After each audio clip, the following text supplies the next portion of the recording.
A Quiet Place Day One is a prequel to the hit horror films about the day the world was attacked by sound-sensitive creatures. This movie starts things off right before the aliens invade Earth. We follow Sam, played by Lupita Nyong'o. She's a dying cancer patient living out her final days at a hospice center. The invasion begins while she's on a group outing, leaving her to hide away in the middle of New York City. She eventually partners up with Eric, played by Joseph Quinn, and the two of them walk the city together in hopes of fulfilling her last wish. Bear in mind that there will be some light spoilers for the first two films here. If you haven't seen those movies, definitely check them out. Especially the first movie, which is, in my opinion, among the best horror films of the last decade. This movie has that same survival horror tone as the other movies, but this time around, it's a story about finality. It's about a dying woman with nothing to lose. So rather than carrying out her last days in hiding, she makes a bold attempt at having one last pleasure. Sam is such a persistent character that she's willing to achieve this by going on a trek through the streets of New York City while they're overrun with monsters. Like most survival horror films, this movie is carried by tension.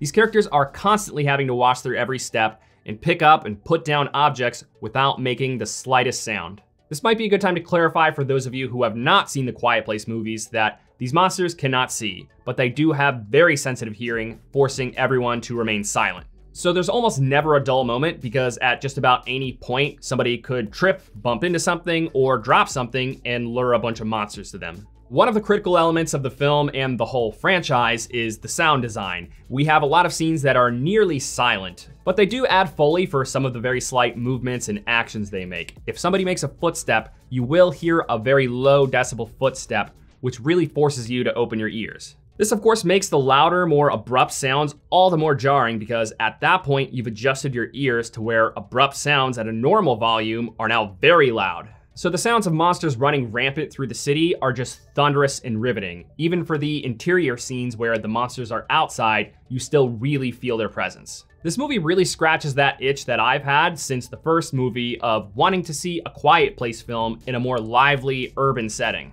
Kind of like how the first Purge movie only made us want to see a lawless world and not just a single property. Maybe not the best example since those movies were bad and the Quiet Place films are not, but it was a similar feeling nevertheless. To see how the people navigate the monsters initially, especially in the noisiest city in the country, was really cool. I was, however, scratching my chin a little bit at the fact that they put it together really fast that they have to make literally no noise whatsoever. When the warnings first go out to remain quiet, I think I personally could have interpreted that as, oh, okay, so we should keep our voices down then. People take it at face value very quickly and even start to pick up on the concept of shrouding sounds under the cover of a storm or under a stream of water. And being in the city, they have some pretty creative ways to create noise distractions like setting off car alarms. In terms of quality, I'd say this one sits somewhere in between the first two films, with the first one obviously being the best. One of the things that made the first movie so good was the big bombshell of a loss right at the beginning and the impact it had on the rest of the family. It places a looming sadness over top of everything in the movie, knowing that this family carries a substantial pain with them throughout it. Even with another loss at the end of that film, going into the second one, your palate sort of feels cleansed, so there's just not as much of an anguished feeling over top. The thing that looms through this movie is the fact that Sam is already dying, so there's an underlying anticipation throughout it to see how she'll go. Will it be cancer that takes her, or a monster? That's the biggest point of intrigue in this movie. It's definitely a solid one, it just doesn't grip your heart the same way because you just immediately go, okay, so she's probably gonna die, and I should not get too attached. There is also something to be said about tension only being maintained in a film when there are repercussions throughout it.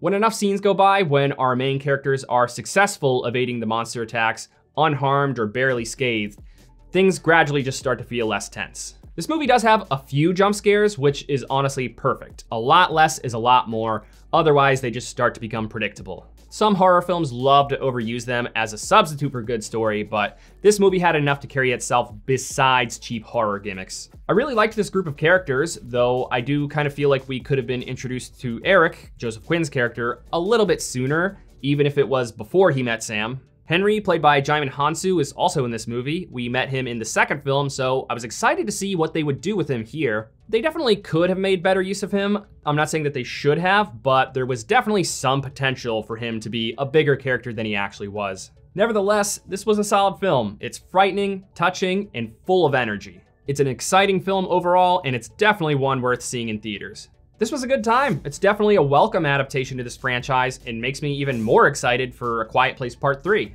If you enjoyed the first two films, this is definitely a must watch. And honestly, in theory, you don't even need to watch the first two movies to be able to enjoy this one. But if you prefer your horror films to be more gruesome than emotional, then you may not enjoy this one as much. Thank you for watching this review. If it brought you any value at all, please give it a like. It really does help the channel grow. I'll see you later this week with my review of Maxine.